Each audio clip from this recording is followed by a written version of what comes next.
channel. I'm just a girl who likes reading romance, fantasy romance, paranormal romance, any kind of genre of romance in general. And I also happen to have cerebral palsy, and it would mean the world to me if you would subscribe to my channel.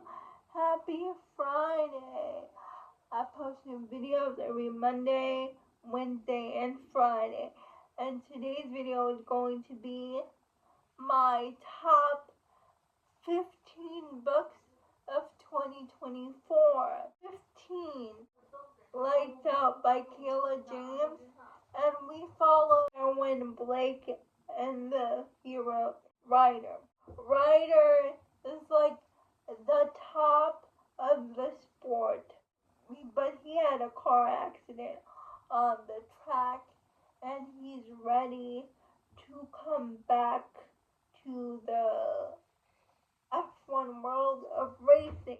As a female racer who gets a chance to be on a professional team, and that happens to be Ryder's becoming roommates. And funnily enough, Ryder is the reason why Blake becomes a professional race car driver, because she used to grow up watching him race. When they become roommates, Ryder and Blake are just there for each other. When Blake sees Ryder suffering from a panic attack, she is there. She helps him get through it. And they become each other's support systems. They become each other's number one fans. It's a great French to lovers book. 14, Born of Ice, Electra, and Exton. Electra is a figure skater who suffers a major accident on the ice, and she wakes up paralyzed. So she doesn't feel like doing anything. She just wants to stay secluded in her bubble. Her coach, her figure skating coach, is not giving up on her. Exton had a fight during one of the hockey games on the ice, and he is benched indefinitely from the game. Exton and Electra's coach happen to be best friends, and they come up with this idea together that Exton can get back on the ice if he helps Electra. At first, Exton is for his own selfish reason, just to get back on the ice. He sees Electra and how utterly devastating her life has become. Like, he sees like the light has gone out of her eyes. There's only like blackness. She doesn't care what happens to herself. And slowly, Exton gets to know the personality beneath that prickly exterior. He genuinely wants to help her find the light in her eyes again. He becomes the light in her darkness. And it was just so beautiful. 13. Only With You by E. Salvador. Juliana and Landon. Landon is a basketball player, and Juliana is a pre-med student, and they do not get off on the right foot because of a fender bender. And Juliana moves in with Landon's best friends. She's having trouble with a calculus class, and her roommates tell her Landon is very good at math. Juliana goes to Landon to bury the hatchet and asks Landon to be her tutor. Slowly, as Landon tutors Juliana, they form this friendship. They start opening up to each other. They discover that they both have terrible relationships with their parents, What I love about Juliana and Landon is they become each other's home. They become each other's champion. And the found family in this book is amazing. Number 12, Finding Delaware by Bree Wiley. It's an stepbrother romance. We follow Huxley and Taylor. And they used to be best friends, but they have a falling out. Taylor becomes Huxley's tormentor. And prom night in senior year, Taylor, he pushes the bullying too far, and then we cut to a few years later when they're like last year of college. Huxley goes back home and he finds out that his best friend is now close with Tyler, and so that forces them into proximity, and Tyler slowly starts to beg Huxley for forgiveness through his best friend's insistence that Tyler has changed. They slowly open up to each other, and Taylor opens up to Huxley about his behavior towards Huxley and why he's been so antagonistic towards him. Hurt people hurt other people, and in Tyler's mind, the only way to be with Huxley is to become his tormentor. And he slowly, begs Huxley for the forgiveness about his behavior. Oh my goodness, I just love Taylor and Huxley so much. Big grovel at the end, oh my god, it made me cry. I just love them so much. 11. Take My Hand by McKay Marie Hayden, who is the basis of Whisper Me Nothing, and Carter, who is the photographer for Whisper Me Nothing, and the band is broken up. And Hayden doesn't know what to do now that the band isn't together anymore.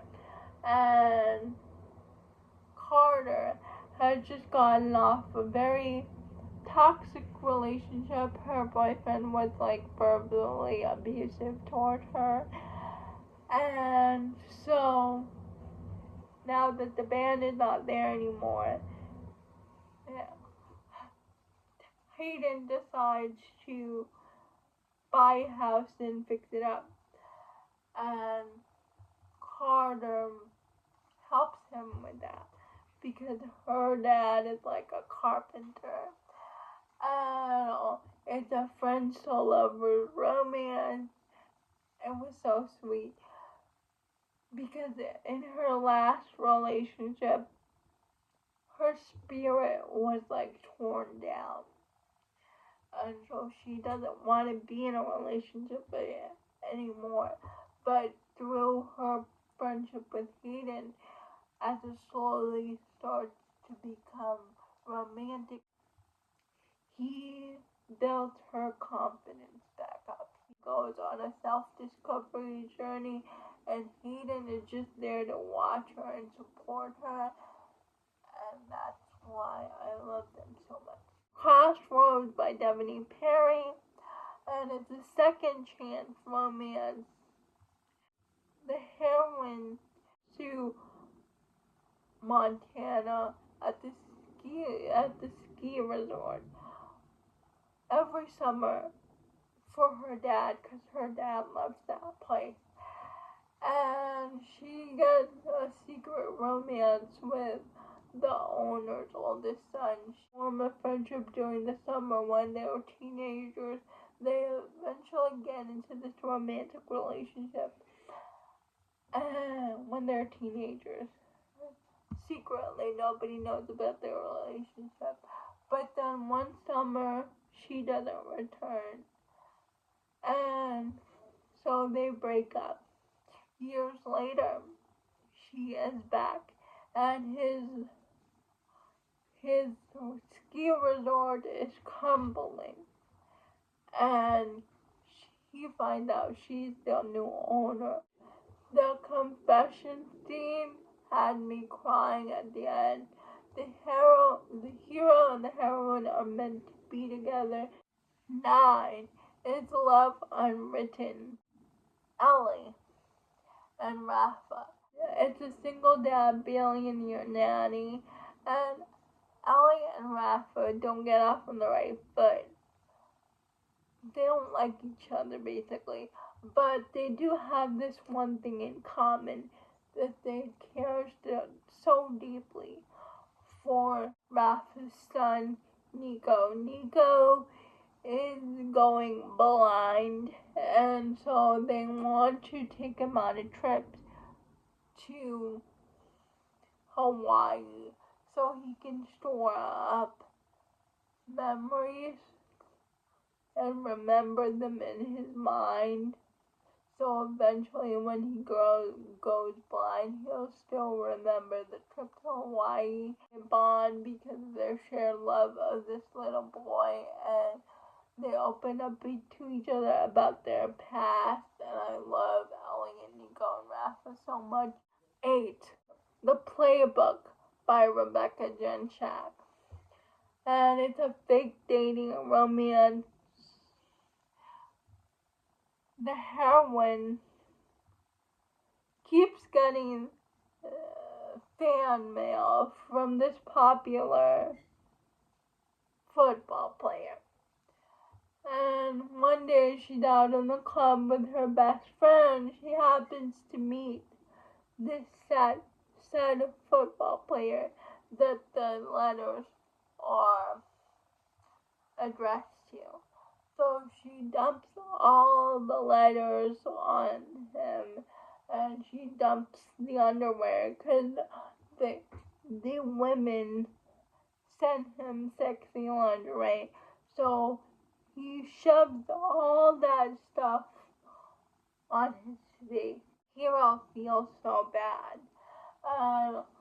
He's like, what can I do to make it up to you? I'll do anything. Heroine's ex-boyfriend is becoming her brother-in-law because her sister is marrying her ex-boyfriend's younger brother, and they're getting married.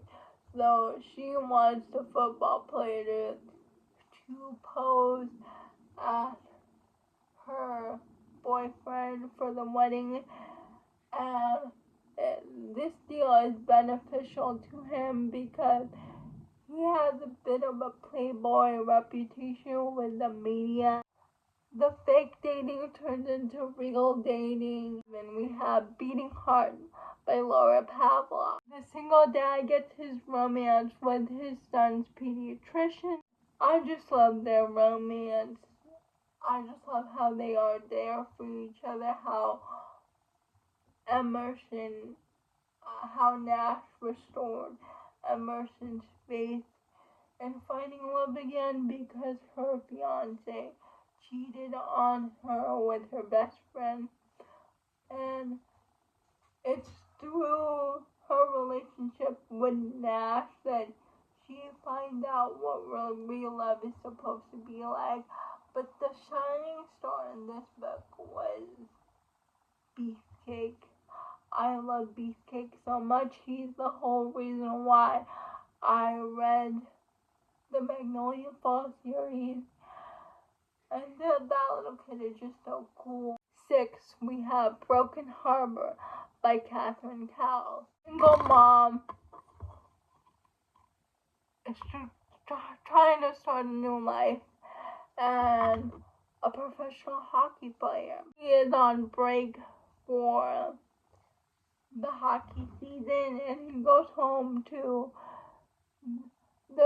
his small town of Sparrow Falls, and he teaches like a little league hockey summer camp.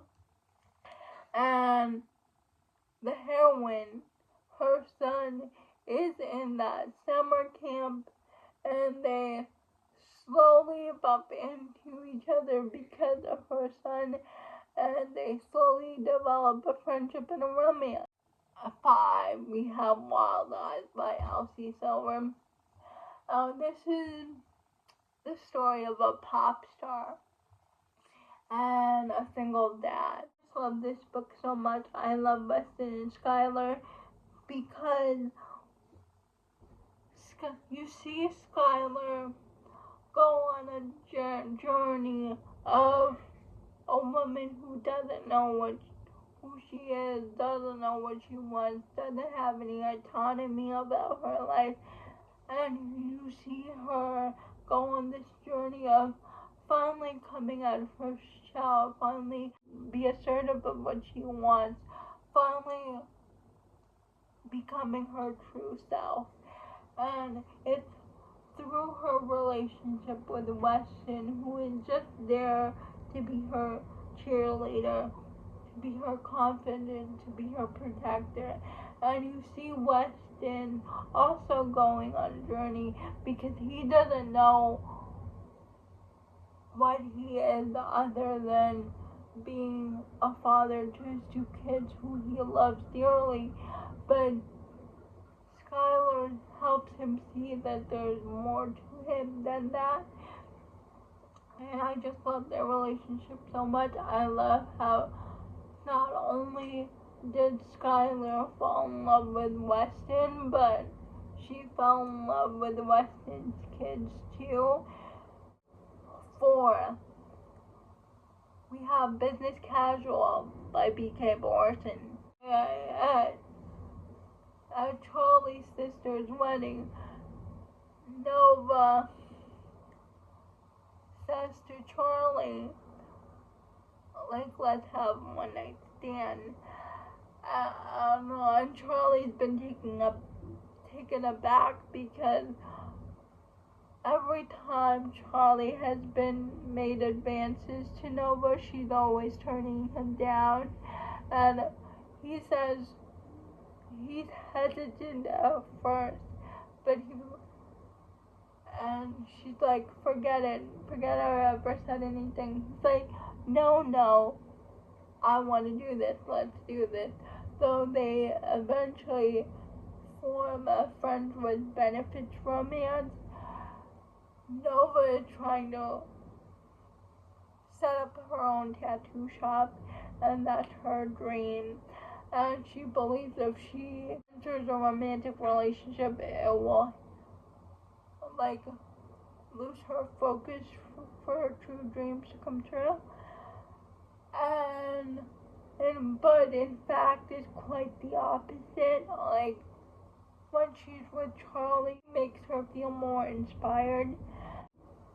Charlie just wants someone to want him first, to put him first, and he found that in Nova scene where she goes to Charlie to New York to bring him back, and she's like, you're my person, and I cried because that's all Charlie's ever looking for. He just wants to be put first, and Nova gives him that.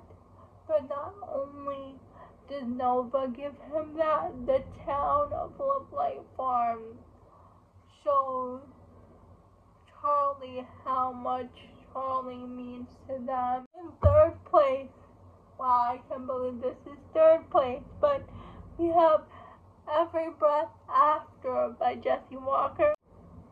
Jeremy and Mason, who are best friends, but Mason has always been in a relationship with Jeremy's sister.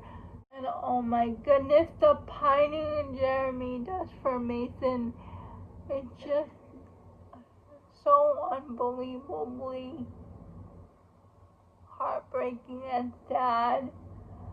But we know from reading the first 2 books, Jeremy's sister, Izzy, has gone missing for years, and the after effect is them dealing with that.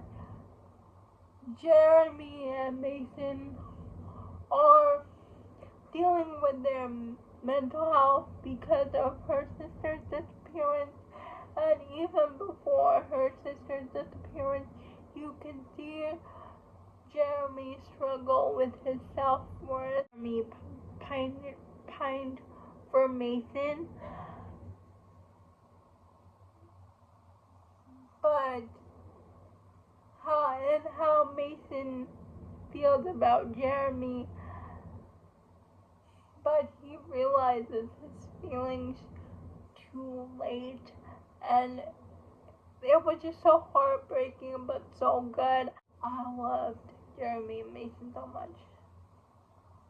In second place, we have the Greenbone Saga by Fonda Lee, and I read this book because of Crystal and Jen from the book Refuge, and I thank them because I now know why this trilogy is so popular, but I never know how to describe this book, but I'm gonna try.